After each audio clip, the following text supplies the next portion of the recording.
There we are. Good evening, darlings, and a very warm welcome to Friday Night Live, which is going to be a short one. It's going to be oh, hello. God, I've only just started. What's the matter? I forgot to put the microphone on. What's going on? Oh, God. Oh, I see. Oh, right. I see. I thought it might be a picture of the red. Never mind. Right, we'll come to that in 1 second. Good evening, darlings, and welcome to Friday Night Live. And yeah, it's going to be a bit of a short one tonight because I am absolutely knackered. But don't worry, there's going to be plenty of time for each and every one of us to properly flat our wabblers at each other. And that's going to be nothing less than a joy, I'm quite sure. First cab off the rank tonight is the M11 herself. Ooh, I've come first tonight. Well, enjoy it while it lasts. Hello to the succulent Boaty. Hello to you, my dear. How have you been? I've been all right. I've been all right, really. What colour underwear are you wearing?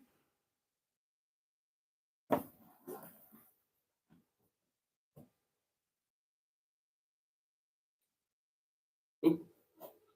Black? Black. As black as the night. As black as my dreams. As black as the heart of a black. Oh, and what did you eat today? Well, I started my day by breaking my fast with, I had a cheeky bacon sandwich. I did. And I deployed one of my carefully purloined sachets of HP sauce. Well, it wasn't really purloined. They were there for customers to use, although I didn't pay for my breakfast. So you could argue that I purloined it.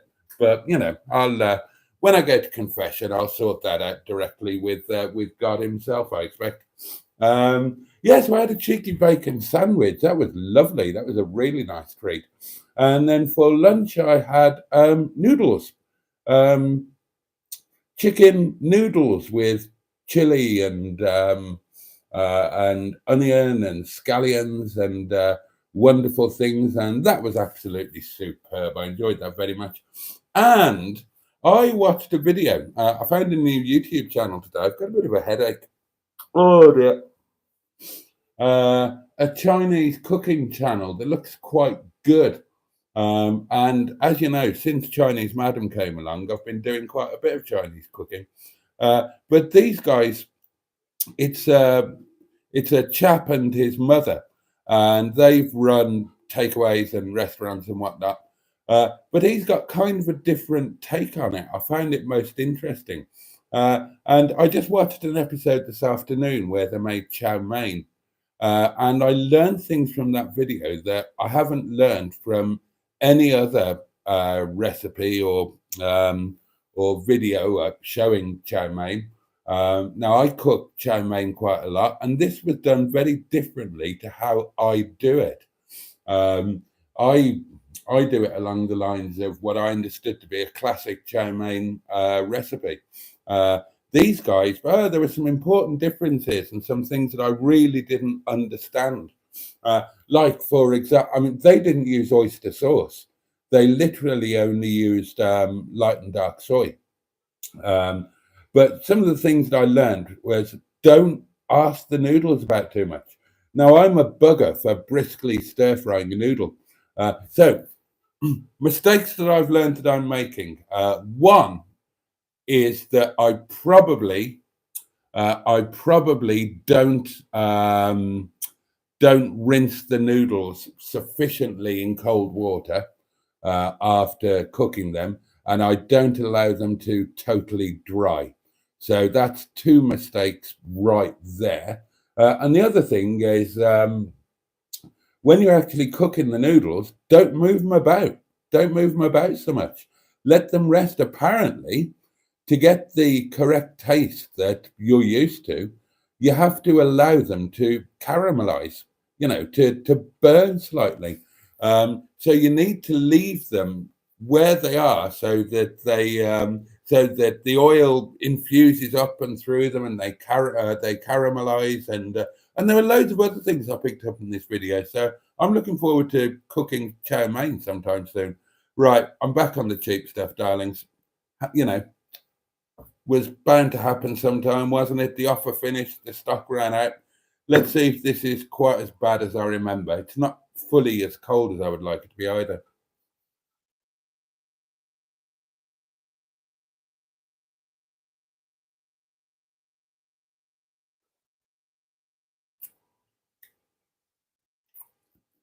Oh, it's not too bad. It's not too bad. So there you go. That's what I have eaten today. And then I'll be having staff curry for supper with rice and roti. And hugs and kisses. Oh, that's very nice. And to save you asking, continues the M11, I have red lacy undies on tonight and had halloumi pasta for my dinner. I shall send you a photo in anticipation of criticism because it's because it's cheesy, isn't it? Right, let's have a look.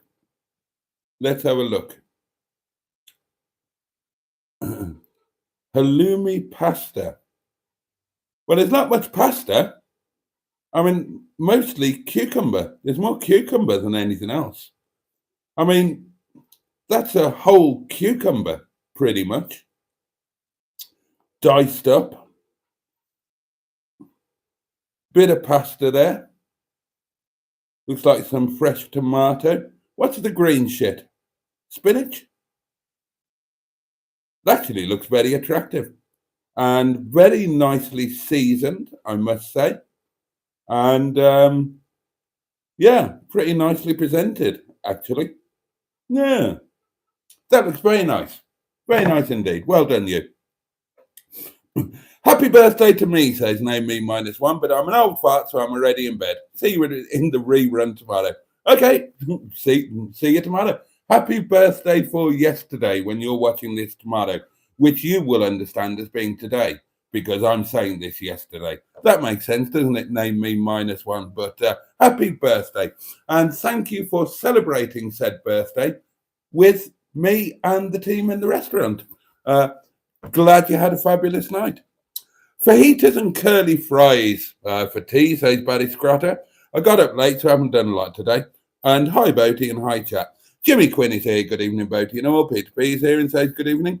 Buddy Scrotter says, if anyone ever needs to repair a watering can, Tiger Seal seems to be the right stuff, or a bucket for that matter. I don't think you can repair a watering can with a bucket, Buddy Scrotter, unless you cut the bucket up and plastic welded it. Sophie is with us. Hi, everyone. How are we all on this lovely night? And how are you, Boaty? How's your day been?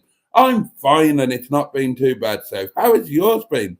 Hello, says Matron. How are we all? I had a pretty excellent day. Had a payout from something that I did years ago and still keeps turning over. Passive income. I imagine it's some form of porn film, Matron, that's still available on pay-per-view. And things just got better from then on. Excellent. Oh, that's good to hear. Andrew, I can't believe it's not Buttigieg is here and says thud. A very good evening, Boaty and everyone. Bad Books is here and says good evening. HW100 is here and says hello all. Very proud upright candle flames tonight, says Matron. Yeah, well, I realised that they have been on the wonk. So I very carefully straightened them up. Oh, I got them good and straight before I lit them, didn't I just? Oh, you can bet I did. Denise 7 is with us and says a very good evening to everyone. And hi, Boaty. Good evening to you, Denise. Thank you for being here. Neil is here. Neil, a.k.a. the Gibbon hater. Hello all. Hope we're all well. God knows why I'm up at this hour. I've got to be out of the house at 3:30 a.m. to pick 2 other patrols up to go mountain walking tomorrow. Oh, yeah, of course you have. Hopefully the weather will play ball, Neil, says Andrew. I hope you have a fabulous time. Food, says Matron. I had a fish finger with tartar sauce and gherkins roll for... What? Fish fingers, okay. Tartar sauce, absolutely. With gherkins. I mean, I love gherkins, but Oh, well, whatever floats about. So, fish finger with tartar sauce and gherkins roll for lunch, and then cucumber with cream cheese for dinner. That's not dinner, that's a side dish. Neil, best of luck for tomorrow, says Matron, and so say all of us. According to the predictions, says Neil, the Gibbon hater, it's supposed to be dry and clear, so fingers crossed, otherwise I'll be sliding back down. You're going to look like a cucumber soon, Trace, says the M11. You'll want to talk with the amount of cucumber you had on your alleged pasta dish. That's not a pasta dish with cucumber. That's a cucumber dish with a bit of pasta garnish. Does look good, though.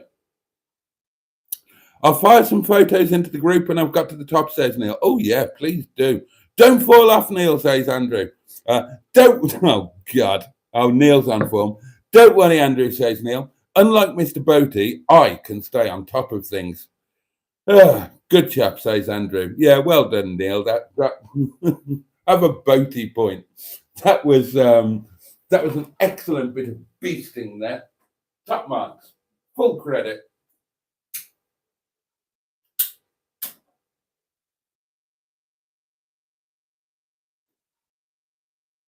Oh, dear.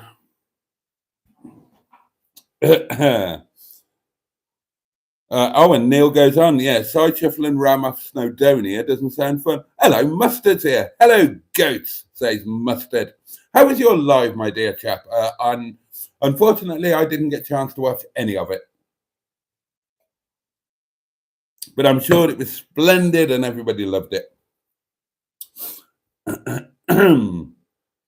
And then there are just 94 comments when everybody says Mustard, and then Mustard says everybody else's name individually. The exception being the M11, who calls him the Grand Fartmeister, and Andrew Buttigieg, who calls him the Master Blaster. Oh, the Top Trumper, again from the M11. The candles are not in line, says Jimmy Quinn. They're perfectly in line. They just don't appear to be on the camera, and I don't know why. I know they look slightly on the wonk, Andrew, but from my eye, they are absolutely perfectly in line. And according to the striations on the table, like the table planks, again, they're perfectly in line with each other. Why they look like they do on the camera, I don't know, quite honestly. I imagine that, well, everything's slightly on the wonk, isn't it? That's not much cucumber at all, argues the M11. And limited pasta because I'm watching my weight, but lots of tomato and spinach and crushed rainbow peppercorns. And the live stream was all right, so that's good. Boaty, you need specs. Yeah, I probably do. The camera isn't sat at the center of the plank, in it. It is, though. It is. Maybe the plank's on the wonk. Maybe that's what it is. But, bear in mind that, the camera might not be perfectly central in Sonia, the mini tripod. Sonia, small but perfectly formed. And that's Sonia with a J, remember, because the Sonia after which the tripod is named is a foreign bird with a J in the name, although you wouldn't think she was a foreign bird because she sounds pure Newcastle. Which is very odd when she then goes from speaking pure Newcastle and perfect Newcastle as well, and then starts speaking in her own language. It all sounds most bizarre. But there you are. In car news, I went to work in Windsor Davis tonight, the Rover 623 GSI, which I haven't touched for 2 or 3 weeks, and I'm now reminded of just how much I love it. And Rover 600s, which I would argue are peak Rover, they're not fetching any money at the moment. They're not sought after. They're still on their arses in terms of value. And that can't last for all that much longer. And I'm genuinely tempted to flog everything else and just have a little fleet of 3 or 4 600s, have a diesel as a daily, the 623 as the posh one, get my hands on a 620 Ti, as the quick one, and then have I don't know, another one. Yeah, another one just for shits and giggles. But what a good car to buy at the moment, because they can't stay on their asses forever, can they? And values are so low at the moment that the numbers are still likely to dwindle, because unless you're particularly invested in the car, they're not really worth putting massive amount of money into repairs to make them MOT worthy. So they've got to start creeping up, and they're such a good car. I mean, they're in a different class to a 45. So, I mean, Cornish car collector, that guy, he bought that 620 Ti, which was owned by somebody that we know. I just can't remember who. I just remember them telling me about it. And he bought that on eBay for the opening bid, and it was under $2,000.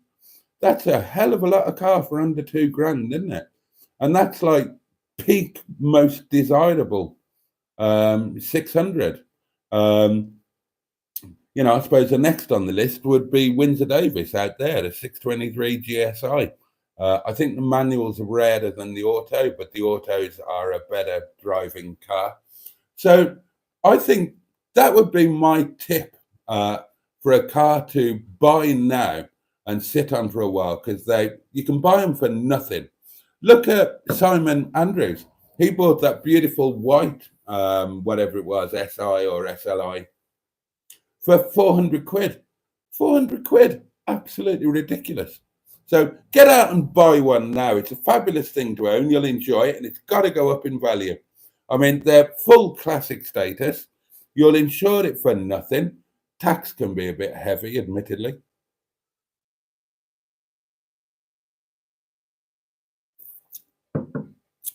But yeah.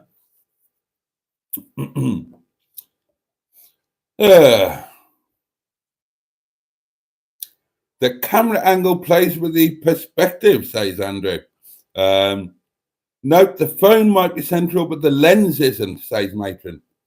Oh, yeah, of course, because the lens is at one end of the camera, isn't it? Ah, that'll be it. So, in order for it to be central, the lens needs to be central, not the actual camera. So that the camera actually needs to be there. And then the lens is central. Oh, I think Matron might have solved the problem. How's it looking now? Oh, there you are, you see. There you are. Now the candles line up, don't they? Matron nailed it. We were forgetting that the lensy bit isn't in the middle of the camera. It's on one end of the camera. So the camera shouldn't be centralized. The edge of the camera with the lens, that's the bit that should be centralized. And now, look, they lines up. In it, bruv. There we are. Matron is correct, says the M11. Do not doubt her. Well, I never do. The lens isn't central, says Mustard, but the phone probably is. Don't confuse the knackered old goat. True, Trey, says Andrew. The lens should be central. All right, I get it. The lens should be central. Did Boaty say what made him late? Asked Betty Scroder. I wasn't late. I was bang on time. Friday and Saturday night is 11:30 because that's when I get home. So I wasn't late. Oh, it does look different now. It does look different now. Well. Well, I never did, said Sunlight Sue. I agree regarding the 600, says Neil. An amazing car and is my card of choice for Monday. Oh. How did the car chat start, says Matron. He read a comment about cucumbers out. Do I have time for a wee? Well, it started because I told you what car I went to work in. Buy a cucumber and sit on it, says Peter P. I agree with the price of repair, says Neil. I'm ordering a complete suspension rebuild kit. So new, everything. And it's come to 650 quid. But he will be completely restored on the suspension side of things. That's going to be a fabulous car. Yes, matron, says Andrew. I have a feeling he'll bang on for a while. I'm half tempted to dump the F20, the F20D3 engine in him from an Accord Type R, same lump but has VTEC, so 185 brake. Bloody hell. Blimey, hear that sound, says matron. That's a penny dropping. Yes, Boaty. Yes, yes, yes, says matron, who really is very excited indeed at the new camera placement. There goes the wonk, says Peter P. Perfect, says matron. By George, I think he's got it. Read the camera lens, says the M11. He finally tweaked onto it, says Andrew. Matron's no plank, says Peter P. Jesus, says Mustard, and this is an educated man. We weren't forgetting, says the M11. Well, you didn't tell me. Nobody's mentioned it until now, until Matron mentioned it. And then you've all said, yeah, Matron's right. And we knew that all along. No, you didn't, because you didn't say anything. You would have said something. We can see the Liverpudlian by the fridge now, says Neil. Oh, dear, oh, dear, oh, dear, oh, dear. Must have been my phone playing up. Re-signal then, Boat, says Barry. I think I broke Boaty with engine codes. Whoops. A new placement always gets me excited, says matron. I am crying. The tears are literally rolling down my trouser legs. Well, just be careful you don't flunge your wabblers when you get them a little bit moist. That wouldn't be good at all. And, all right, okay. Apparently my 600 has the F23D2 with the second generation auto box. Well, I'm very excited about that, Neil. I shall clutch my little tinkle as I fall asleep. Now, while I think about it, darlings, I'm not going to do a live tomorrow night because the boxing isn't on the radio. So I'm going to have to, and, it's 25 quid to watch it. I can't afford that. So the best I'm going to be able to do is to watch a YouTube live on one of the boxing YouTube channels. Probably, what's his name? The True Geordie, the Pain Game. He's doing a live reaction thing where they watch it and talk about it. So I'll probably watch that and have the text updates from the BBC Sport website on the side. And so I'm not going to do a live. I'm going to concentrate on that. It's a big, important fight. It's almost a once in a generation fight. So, and we've all been looking forward to it for, well, all of the people who are real men and into boxing, or real women and into boxing. Of course, women box now, don't they? Yeah. Yeah, we've all been, waiting for this for a long time. Well, we've been waiting for 25 years for an undisputed champion.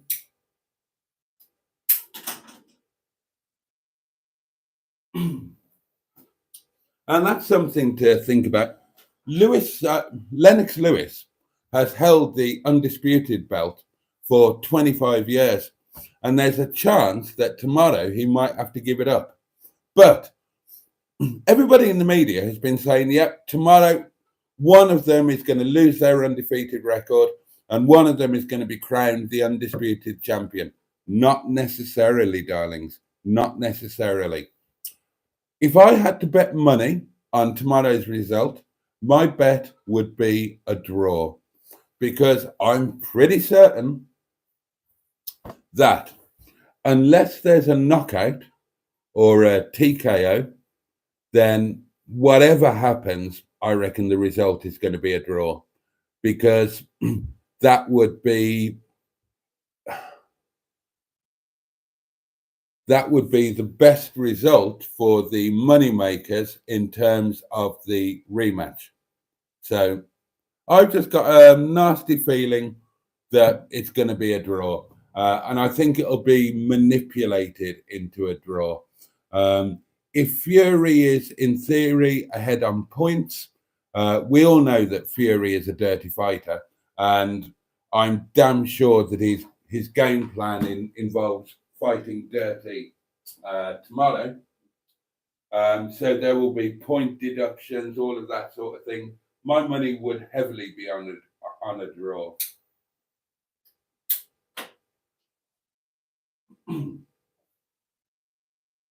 I'm not seeing the knockout, to be honest. I'm not seeing the knockout because Usyk is too quick for Fury, and I don't think, and Fury has got the best chin and the best powers of recovery that I've ever seen on a human being. So there's no way that Usyk is going to knock him out unless it's an Ali and George Foreman thing where Fury just gets so knackered that he basically and Usyk just peppers him, and it's not a concussive knockout, but it would be a respiratory knockout in that Fury is just totally gassed and just hasn't got the wind to get up. But if it's a draw, you heard it here first.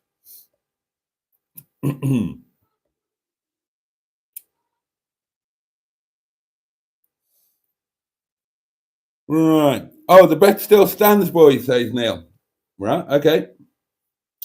I would prefer the 600 to my 416, says Captain Mustard, but my card is worth more, and that's weird. Yeah, 600s, for whatever reason, whether it's the more overt Honda Association, just don't seem to be loved. And that's a bit perverse and weird because they're no more Honda than a 45 or a 400, are they? I mean, let's not forget that the 45 is based on a Honda Domani, a home market car. And everybody says, oh, yeah, the 600 is just a Honda with a bit of Rover in it. It's not like that. If you actually look into the history of it, Rover had a massive input into that design. When the Accord platform was being designed, all of Rover's top people were over in Japan, and they all put their 2 pence in, and Honda did make a lot of changes. So, so there's a lot of Rover input and innovation into the 600. It would have been a very different car if Rover hadn't have done that. It'd be a lot more Japanese, but it's not.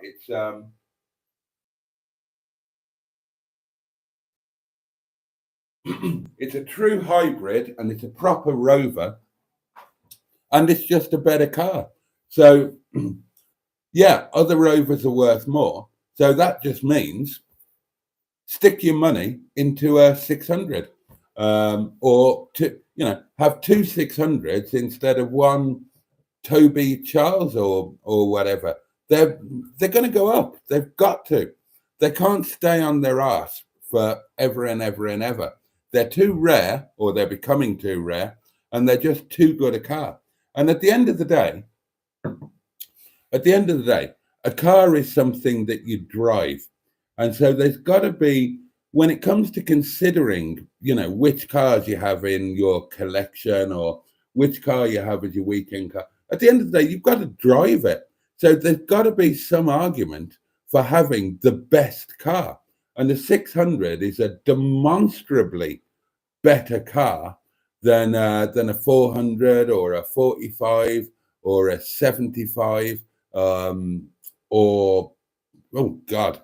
So there's got to be some room in the argument for that, hasn't there? Drive a good car. I drove that 600 tonight. Oh, what a fabulous thing.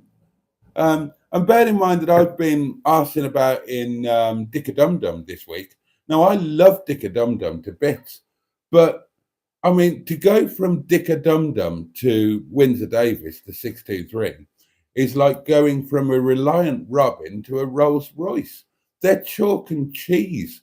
You wouldn't believe that the 2 cars were top of the range examples, albeit 6 or 7 years apart from the same manufacturer. You know, if you drove the 623 or were driven in it, and then said, right, and this is the top of the range car from 1999, and you go, right, yeah, okay. Now I'm going to take you in the top of the range car from 2003, 4 years forward, newer car, newer design, blah blah blah. And then I took you out in Dick-a-Dum-Dum. You'd think, well, this is a fuckload worse. What happened in those 4 years? How did they go from something so sublime as this to something as flawed and obviously less than? And go figure. And yet, Dick-a-Dum-Dum is worth more than Windsor Davis. Go figure. Go figure. Doesn't make any sense.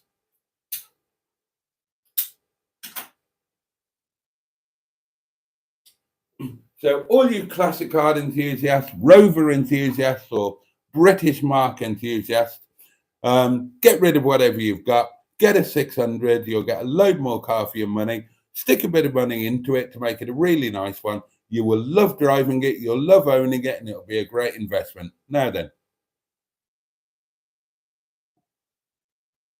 And now I really want a 620 Ti. I've probably driven one, but I definitely don't remember driving one. And I would love to drive one now. I'd love to get my hands on one. And I would love to own one. I was genuinely thinking, you know, my daydreaming when I'm driving around at night. And I was thinking, would I swap one of my cars or maybe even two of my cars for a 620 Ti? Yeah, I would. I'd love to have a Ti because it's going to be as good a car as Windsor Davis, and it's going to be really properly quite quick. I'm not sure what the figures are on the 620 Ti, but it's going to be somewhere round and about with Stigba, isn't it? Or even possibly even quicker than Stigba. And that's got to be a hoot. So, yeah.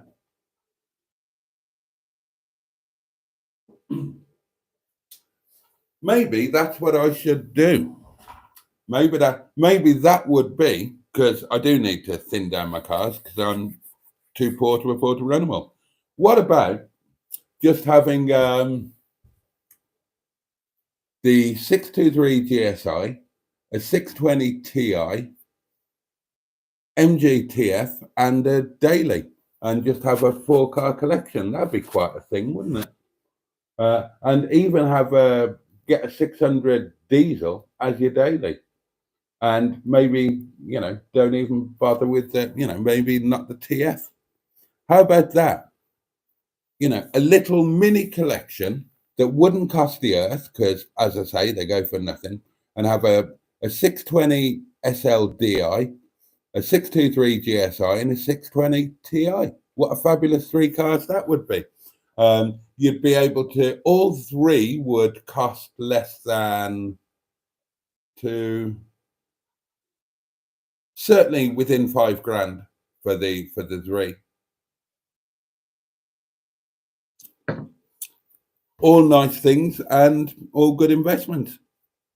I am live tomorrow, Matron reminds us all. I shall out the details in Boaty's Facebook group. The lovely Mickey is my guest. 9:30ish onwards. Well, you can go onwards as much as you like, Tomato Trace, because I'm not doing one. And if the fight is late, I will tune into you. Cool, Trace, says Andrew. I like your 416, Paul, says Neil. And no live from Mustard either tomorrow. So there you go. You've got it all to yourself tomorrow, Trace. I think I will probably like the 416, but I haven't seen it yet. It wasn't at the yard on Monday. It was at Mustard's house.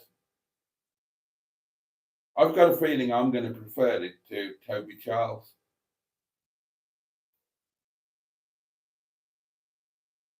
Oh, but there you see, I quite fancy a 400 Tourer as well.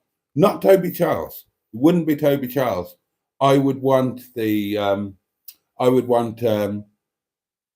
probably the 416 automatic would probably be the one of choice in a really good, whatever the top trim level was. Yeah, I'm discovering that I prefer the 90s cars. Maybe I've been influenced by spending the day with Steve, and everything was about the 1990s. Everything, oh yeah, I do prefer the 90s cars. So maybe instead of having 25, 45, 75, which is what I've got at the moment, then maybe have 200, 400, 600. Oh, that'd be something to work towards, wouldn't it? Or 100, 200, 400, 600. And maybe if you won the lottery, and 800 as well. Now, what a fleet that would be. Much more exciting than 25, 45, 75, I think.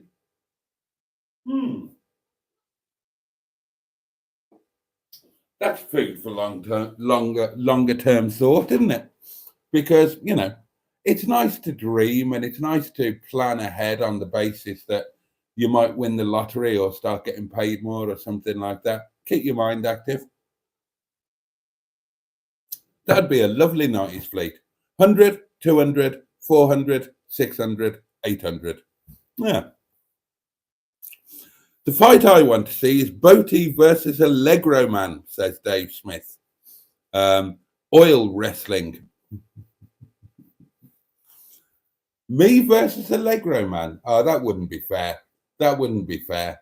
I mean, there's quite a size difference, isn't there? All over to Tracy's tomorrow night, then, says M11. Absolutely. Hello and good night, says Simone. Up at 6 a.m. on the Cortina Parts Collection caper. Ta-ta for now. Good luck, Simone. Enjoy it.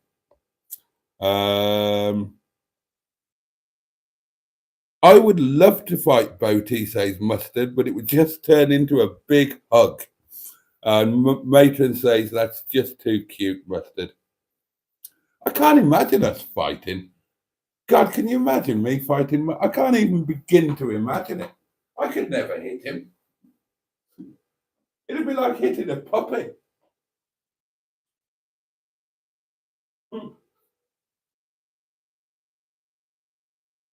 Besides which, in my current physical state, as we've already proven by arm wrestling, Mustard's stronger than me, so it probably wouldn't be wise to fight him.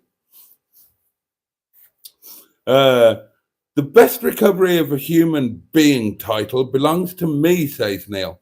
10 pints deep, vodka shots, still got up for work at 7:30 a.m. and walked to work. And I didn't get in until 4 a.m. Oh, well, yeah, I mean, we've all done that. But I think there's a little bit of a difference between that and being chinned by Deontay Wilder. Your eyes properly rolled back in your head, being flat out on your back, and having 10 seconds to get back on your feet, be compos mentis, and be deemed fit to go in and be hit again by the bronze bomber. That was crazy.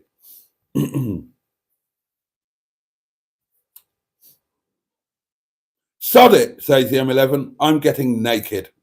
God. Matron's been for a wee and topped her glass up, but not in the same room. It's more Rover than a Honda, says Neil. It's got Honda reliability with robust styling, as the Japanese love British styling. My guess is in a few years they'll shoot up in value. Yeah, that's my guess too. Mark 1 Ford Escort back in the day was cheap and chips. Look at them now. The 600 is much better than a 75, says Mustard. Totally agree. As does Neil. Paul, I couldn't agree more.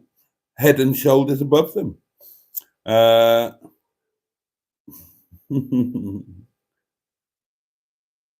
do that go figure thing.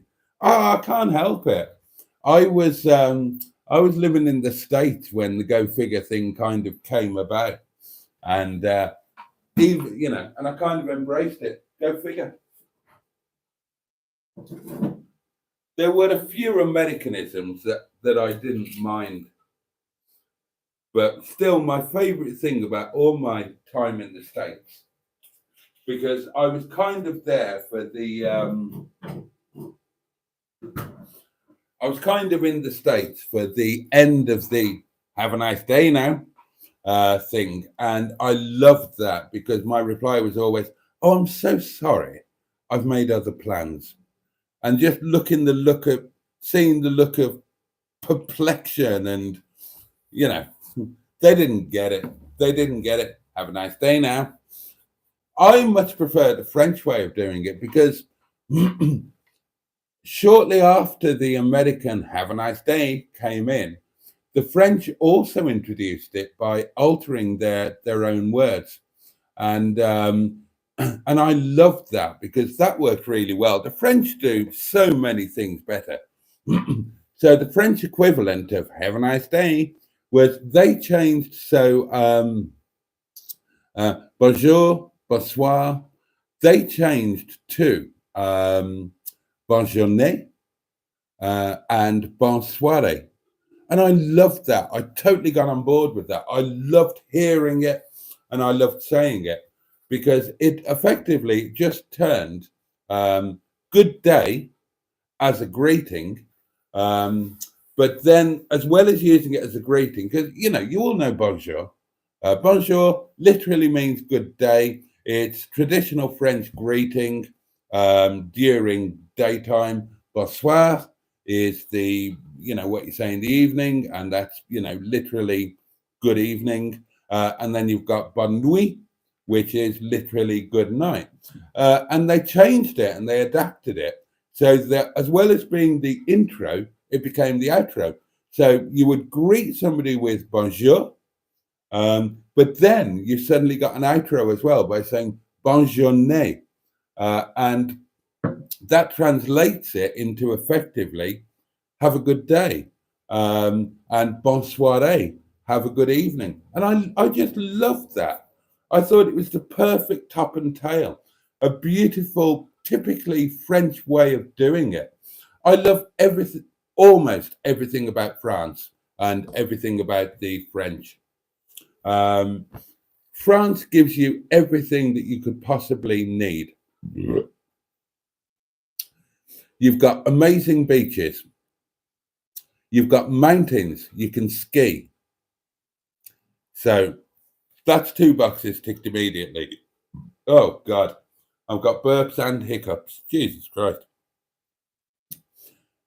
Yeah, so you can ski. You've got amazing ski resorts. You've got amazing beaches. You've got amazing driving roads.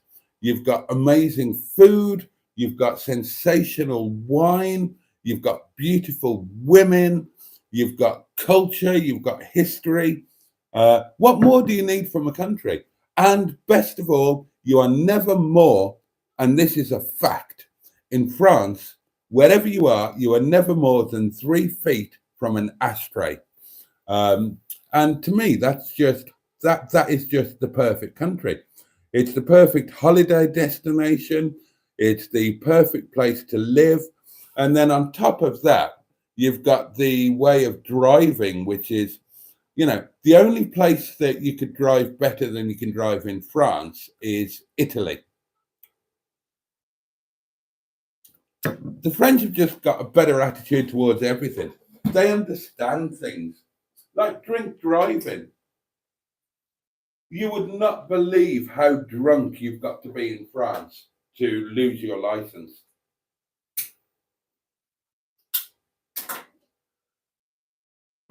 Just because you're driving your De Chevaux or 2CV, they don't expect you to drink water all night. They know you're going to have a couple of glasses of wine, and they know that you're a sensible person. You know how to drive, so and if you have a couple of glasses of wine in France, not a problem, no problem at all. And if you do have a glass of wine too many, then you'll get fined a few francs or euros or whatever they are now. Honestly, you've got to be so drunk. I mean, you've got to be incredibly drunk, run over some school children and bugger the president for them to actually take your driving license off you. France is an amazing place. Absolutely. Why am I talking about France? I've forgotten where I started. I'm quite tired. I've forgotten where I started with that. Oh yeah, the Bonne Bonne soirée. It's just brilliant. It's perfect, and I loved it. I remember when that thing started, and I was when that started, I was spending probably 3 months of the year living in very, very rural Normandy. And I just thought it was great. I just thought it was absolutely great. I got a little warm feeling every time I heard it and every time I said it, because it took everything that's good about have a nice day, which is, in theory, there is some good in that. Have a nice day. It's an expression of saying, I hope that the rest of the day is good for you.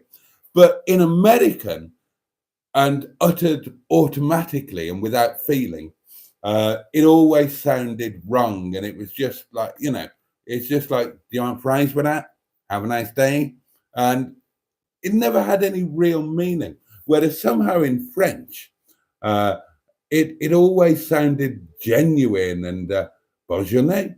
And you would say, bonne journée. And you think, brilliant, lovely. I wished them a good day, and I've been wished a good day, and my day is a little bit better now just because of that. And the same goes for the evening as well. You check into a hotel, you're on a massive road trip. You've checked into your mid-range what's it group, a core group hotel, always my my hotel group of choice in France, because within the same group, it's like buying a Ford Granada. You could get the L or the GL or the Gear, or if you were buying a Marina or an Ital, you had the L, the HL, or the HLS. And it's the same with the core group. You've got your Etap hotel, which obviously you and I wouldn't go to. You've got your Ibis, then you've got your Mercure, and so on and so on and so on. And you know exactly what you're getting, and they're all brilliant. But when you've driven 500 miles that day and you check into the hotel at 8 o'clock in the evening, and you're going to be leaving at 10 o'clock in the morning to do another 500-mile day, and you check in, and the beautiful receptionist, because they're all beautiful, says, bonne soirée. And you think, yeah, I will have a good evening. I will sleep better because you said that. You beautiful, sexy, and trancing French thing, you. What time does your shift finish? Have a wash, come to my room. I'll show you a jolly good time. Now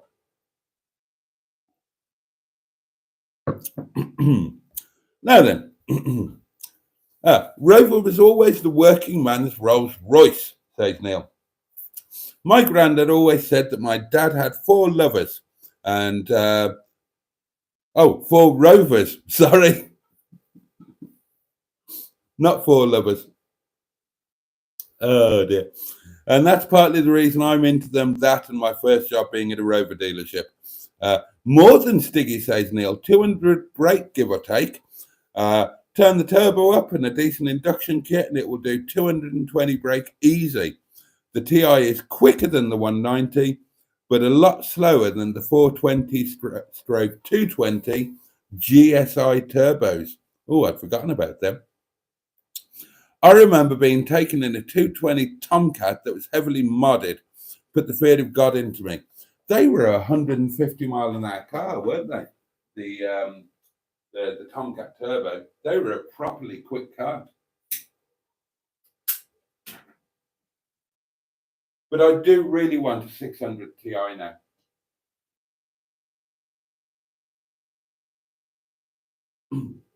Just genuinely, tonight, wafting about in that 63, I'm just thinking, why if you're a Rover person, why would you drive anything else? And I just thought, yeah, and a diesel would be a great daily. And oh, the TI would be a great sleeper. And they're so cheap. Why not just get a Lexus instead, says Mustard. Why not just get a Lexus instead? I've done Lexus to death. I had a long Lexus period. I've had them all. And I don't know. And you can't buy Lexus as cheaply as you can buy a Rover, I suppose. And I have got into the British patriotic thing a bit. I love Lexus. I've had lots. I love the Soras. I love the LS. I've had quite a few LS. The best LS I had was an import one. God, that was amazing. The spec that had on it was just absolutely insane. The IS was fantastic. The RX was the longest I've ever owned a car. My RX 300. But you can't go out and buy a Lexus in good nick for 400 quid.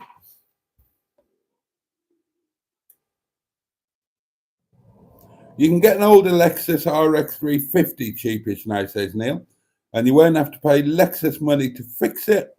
As you know, an ex-Lexus technician. Oh, of course you are, Neil. Yeah.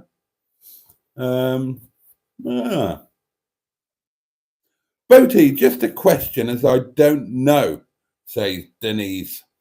Do you own a restaurant or do you work at a restaurant? I have listened for a clue but never heard one. And Andrew says, Denise, Boaty is front of house in the restaurant.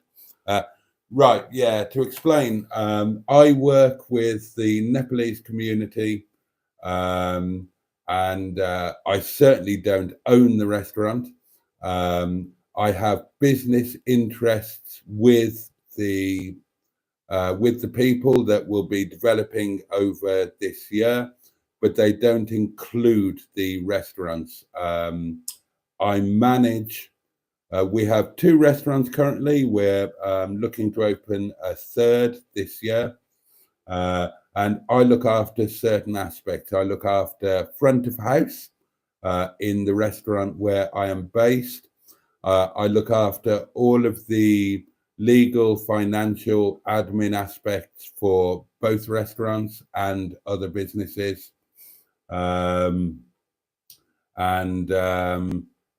I look after all of the marketing and PR and customer liaison and all of that kind of thing. But no, I most certainly don't own them. But the we're going to be diversifying through the year. We're going to be opening 2, as regular watchers know, we're going to be opening 2 Airbnb hotel type thingies.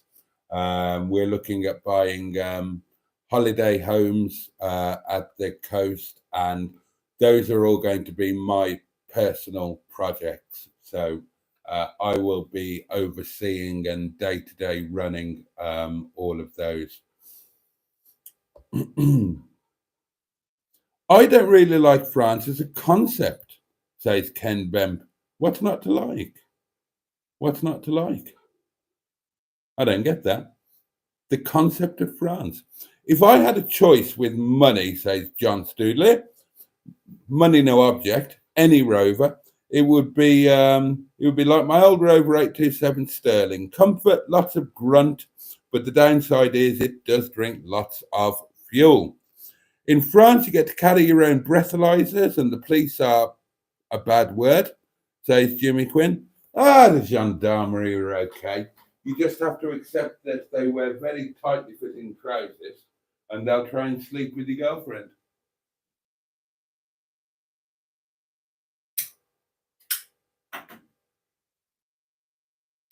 They're not the worst if you're cool. If you get too drunk, let the Labrador drive, says Mustard. Ah, wise advice. Sorry, says Sophie. I've just done an email to my course tutor that I won't be in. It's going up to Rochdale. And also, when I go back, I have graduation day. I have a certificate for passing the work. Well done, you. Mr. Stephen Paddy from Port Sunlight in the Whittle, the Leisure Peninsula, says, hi, Jason. How's your day been? Watching an old video of you doing Hubnut in 75 sports car. Watching an old video of me doing Hubnut in a 75 sports car. Also, if Neil didn't know you, he would...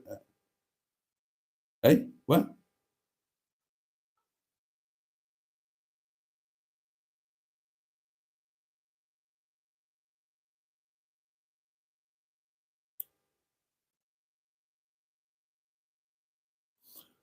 Oh, I see. You've been watching the video where I had a close encounter with the curb in my my ZT 190. Right. Okay. With you now. With you now. Yeah, that AA patrol did me a massive favour. As Neil says, if you hit a curb, it's classed as an RTC. So we would charge for an accident assist. So if we want to help out, we have to fiddle around the system. Can't get into it too much. He did me a massive favour, that AA guy. Bless him. Bless him. Right, darlings, that is it. I've come to the end of your comments. I've pretty much done an hour, which is 27 minutes longer than I was planning to do. Oh, hello. Oh, I see. Gotcha. All right. Gotcha, Neil. Okay, mate. Yeah. He was a really nice guy. But anyway, we won't go into it too much. Well, nobody knows who he was. He can't get into trouble, can he? I don't think he was pictured on the video.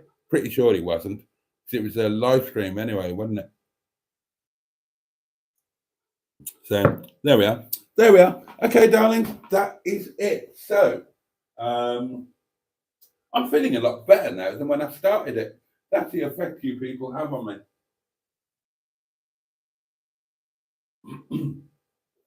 I'm feeling so enthusiastic and cheerful now. I could quite happily fall off a Liverpudlian before I had my supper.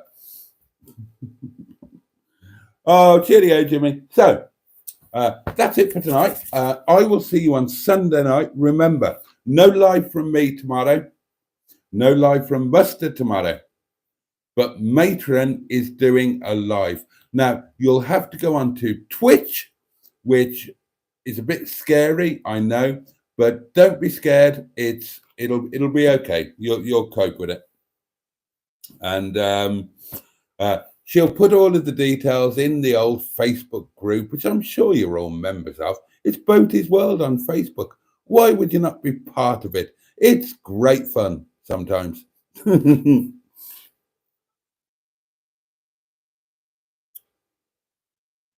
Yes, Matron will indeed put the details in the Facebook group so you can see her, and a lot of the usual Mustard and Boaty crew will be on there. Thank you, Denise, and you have a blessed day too. Or, to put it another way, bonne soirée. Big fight tonight, says Jimmy Crane. I'm so excited. I am so excited. I just hope they don't do the draw thing. I hope they don't do the draw thing, and then we will have to wait again until the rematch is configured. I heard one thing on the fight before I go. I was listening to Steve Bunce and his lot doing a bit of a preview, not the full pod, just a half-hour preview tonight, and I listened to that on the way home, and they were talking about something Lennox Lewis said, and that is really interesting to me. And what he said was this: you've got to remember that as professionals, both guys are undefeated. Fury is undefeated. Usyk is undefeated. Neither of them have got any experience in losing as a professional or know how to lose. Now, at some point, possibly, One of them is going to be told, maybe going into the championship rounds, one of them is going to be told by their corner team, look, you're behind. You need to do something. And they will never have heard that before. And psychologically, that's going to be a massive thing. That's going to put pressure on them that they've never experienced before. And how will they deal with that pressure? Because if you're told that, then what are you going to do?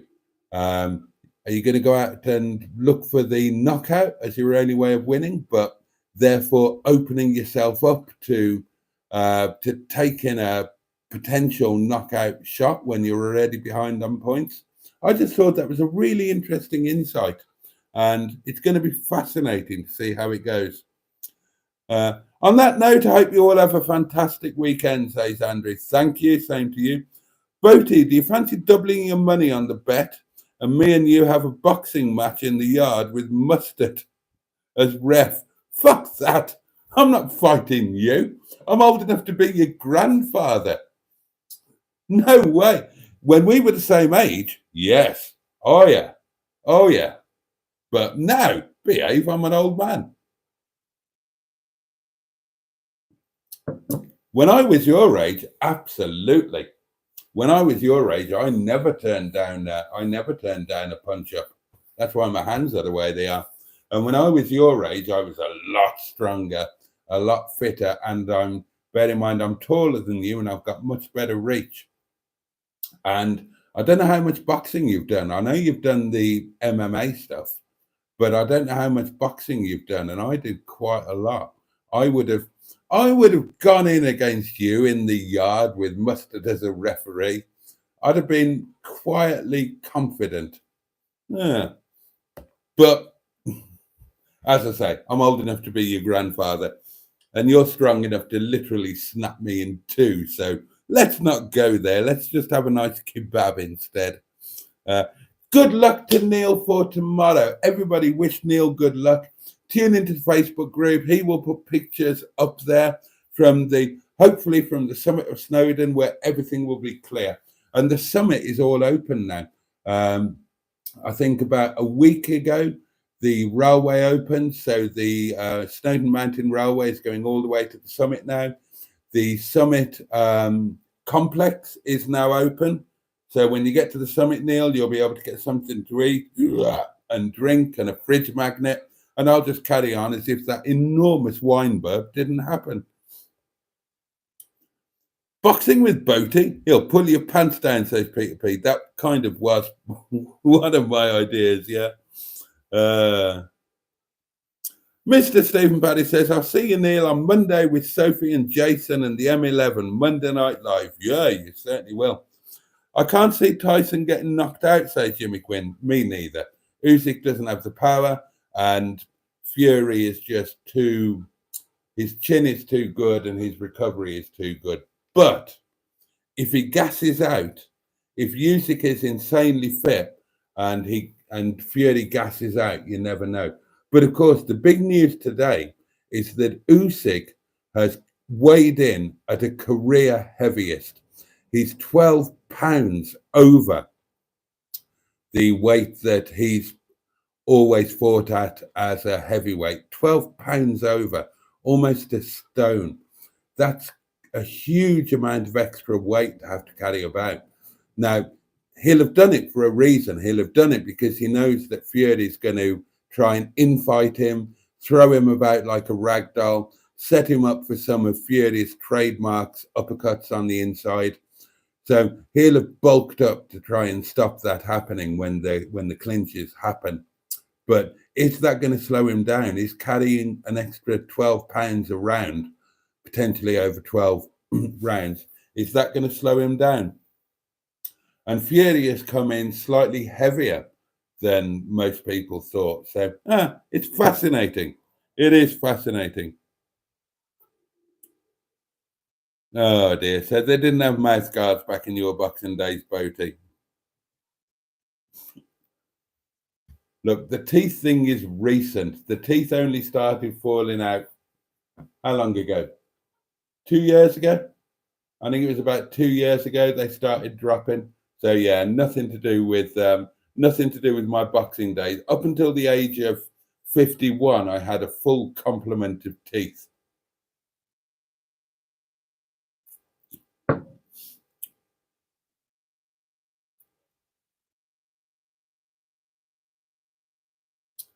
In and out, says Sherry. Hello. Enjoy your fight. I did put a comment in too late the other night when you were speaking about this. I said, I actually know, but haven't seen it for a long time. Rocky Marciano's daughter. That is really cool, Sherry. That is really cool. Night, Boaty. See you on Monday. Sweet dreams, and the same to you. Howard Stern used to get sponsors for his farts, says Sherry. Maybe you can get them for your burps. I actually enjoy them. It makes it very homey, like we're sitting in the same room. Blimey. Well, I'm glad my burps make you feel at home. And on that note, darlings, I will see you all Sunday night, 11 o'clock. Have a great day tomorrow and a great day on Sunday. Enjoy the fight if you're going to watch it. Enjoy the weekend, whatever you're doing, and enjoy Tracy's live on Twitch tomorrow night. And I will see you on Sunday, 11 o'clock. Take great care of yourselves. Look after those who you love and who love you. Have the best weekend that you can. Take every little bit of joy that you can. Much, much love from me. See you Sunday night. For you and indeed. Oh, yeah. Undisputed heavyweight championship of the world. Bosh.